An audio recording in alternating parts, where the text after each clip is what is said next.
Zack, the reason I started playing this mobile game, the best soldier first class. I don't know when his banner is coming. I don't know what's going to be on the banner. Honestly, I don't care.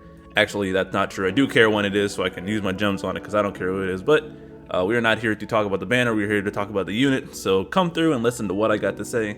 Hello YouTube, this is my poll plan series where I break information down and go over my thoughts and plans on upcoming characters and events. I do play both JP and global consistently, and I use my knowledge, research, and experience to help others figure stuff out. My goal is to help everyone make informed decisions on their own and not give them direct answers.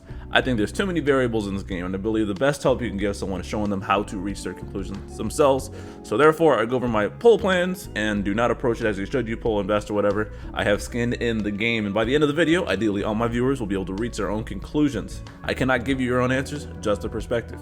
That being said, in the same spirit of collaboration and talking about stuff, go ahead and leave a comment with your plans for the whatever this is going to be banner. Maybe we'll get into this, I don't know. I'm getting this out early because regardless of what happens with the banner, and if they triple LDS again, that'll be a shame. But go ahead and leave a comment, like the video, don't hesitate to hit me up with questions. And while you're here, subscribe as well, help my channel tons. You can become a channel member for emotes. Make sure I always reply to your comments, and check out the ranting hour.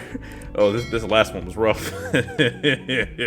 My weekly stream where I talk about Dissidia and other stuff. Without further ado, let's talk Zack. So, like I said, the banner and event is unknown. Whatever happens, let's talk about the character and react when we actually know what's going on. So Zack is getting a rework. His skill 1 now does multiple HP attacks and has splash damage, and if he is attacking someone who he is targeting, he will repeat chain slash the same attack again. Skill 2 rush assault now ignores defense and has multiple brave and HP attacks, and both of these skills, by the way, get more uses, I think 2 each, and they both have refund in the middle of brave gains as well. Zack's LD is a double split AoE HP attack that can heal the party and can potentially overheal them as well, and gives him a new overhead as well as a free skill afterwards. He will not start the quest with this buff, so he's got to use it to open. And the important stats that it gives are party HP damage resist 30%, party brave damage resist 50%, which are pretty substantial unless the fight ignores it.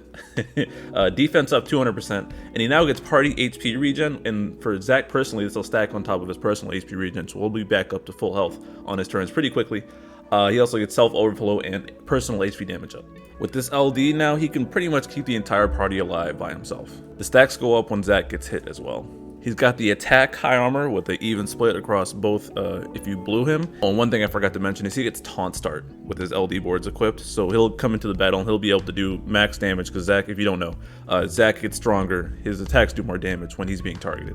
And this applies to both of his calls because now that he has taunt start, whoever uses his calls will just get taunted. His LD call is just a burst heal, it's not super good. His known rerun is when he gets BT down the line, which is unfortunately ruining some of the discourse around Zack's current iteration, but I'll go over that in a bit. And by a bit, I mean right now. Here's my breakdown of Zack. First things first, it's important to make sure you view Zack not as a tank, but as a damage dealer. Tank discourse in this community is one of the worst things of all time. And who is a tank? Do they have shields? Are really a tank? And it's better to just say what they do. So think about Zack as a damage dealer who protects the party. I personally had a lot of struggles in JP trying to slot him into a team because I tried to put him in the third slot defense role when I should have, and he works a lot better in teams if you focus on him being the primary damage dealer. A lot of the other traditional tanks, people who protect the party, usually give some sort of buff, like Bosch has his auras and he redirects the HP damage, Guy has the enchant, Celis has the enchant and the magic absorb. But no one does nearly as much damage in the tank category. Like Orin and Galuf at the counters and Gladio has the battery, etc. But Zack does the most on-turn damage, and it makes more sense to slot him as a damage dealer who protects the party.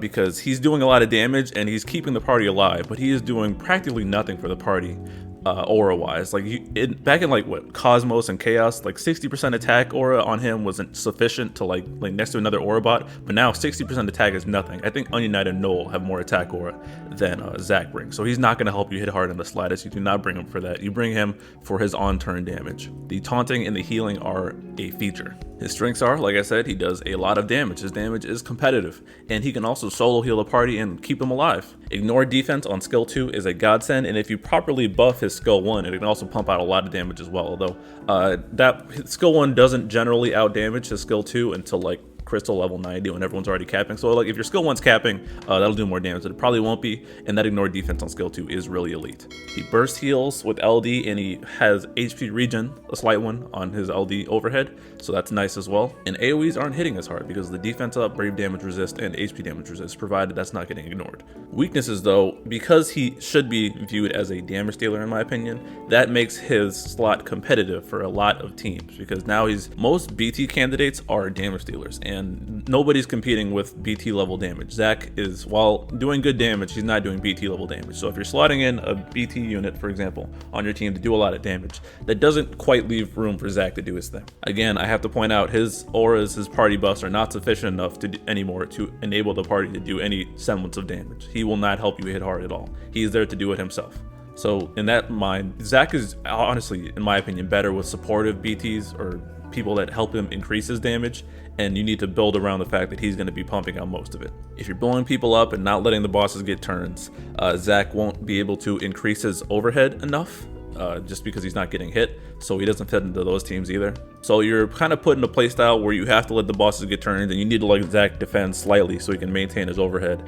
And then you also need to build around the fact that you want to buff his damage, because he should be the one bringing, if not the main damage, he should be a close second in terms of damage on the party. An offensive healer without party buffs is a weird position. I can't think of anyone in a similar role, so it's kind of weird to adjust to. I'd say in the protect the party role, Auron and Snow come similar, where Snow has way less off-turn damage and relies more on brave gains, and Auron is counters and debuff based. And it is smooth brain to compare them because they go about their tanking completely different and help the party in different ways. I really hope Auron doesn't ruin the Zack discourse as well, because again, they go about their stuff completely different, and if it's an AoE heavy fight, they'd actually work pretty well together because of the melee resist down and the counters and Zack getting hit occasionally. So, but per usual, the community goes a little smooth brained when the tanking role comes up, but it is what it is. In terms of usefulness, because Zack, again, I can't emphasize enough, should be thought of as a damage dealer, not a tank. He works pretty much anywhere. He will shine specifically in fights where the bosses do a lot of single target attacks because his shield will be so strong. He gets eye brave up from his LD as well. So yeah, his shield's going to be pretty strong. Unless it's an instant break, he's going to be cool. For orbs, he'll specifically help out on Auron's boss rush, where the orb goes up if you reduce brave damage via a buff. Same on Snow's intertwined will. Ignore defense orb on Shadow's raid. I know he was helpful on Jagrin's fight just because the boss was mostly single target attacks, but Zack has such a flexible kit that he works pretty much anywhere, but those are some fights he might shine in. There's no event to talk about though, so how about I go right into my plans? If it's not obvious, Zack gets gems frame 1 always. Again, I started the game just to play as this guy, so it's without a doubt frame 1 blue.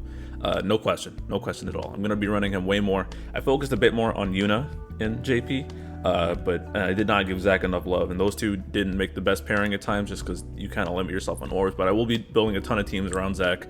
Barrett will work well with Zack Copium. I will say though that objectively this is probably Zack's weakest incarnation, and that's not to say that he's weak, it's just that his release, his 50, his 60 with the X, his 70 with the X Plus were a bit more meta than he is now. He's not quite, and then he gets BT down the road, and I can't, if you're not a huge Zack fan, well, if you are a Zack fan, you're already pulling, no question about it, because Zack fans are on that. But if you're not really that big on Zack, I don't think you'd be missing on too much if you skipped him personally. Changing your mindset from bringing him as a tank versus bringing him as a damage dealer is not easy, and it took me a couple months to realize this is a better way to run him, but it is what it is on that front. But just know if you say I'm skipping him because of Auron, I'm going to choke you.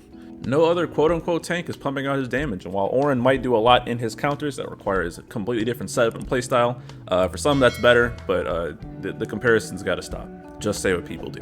So that's all I have to say. Let me know your plans in the comments, what you think about Zack. Thoughts and prayers for whenever his banner. If he's on the Vayne cycle, okay. I already have Ace's BT, so I'm out of caring about that. Maybe it's the triple LD banner. Again, I don't really care. When he arrives, we can talk about that. Until then, fingers crossed. Going straight to gems. Again, let me know what you think. Like, comment, subscribe, all that good stuff, and I'll catch you guys in the next video. Peace.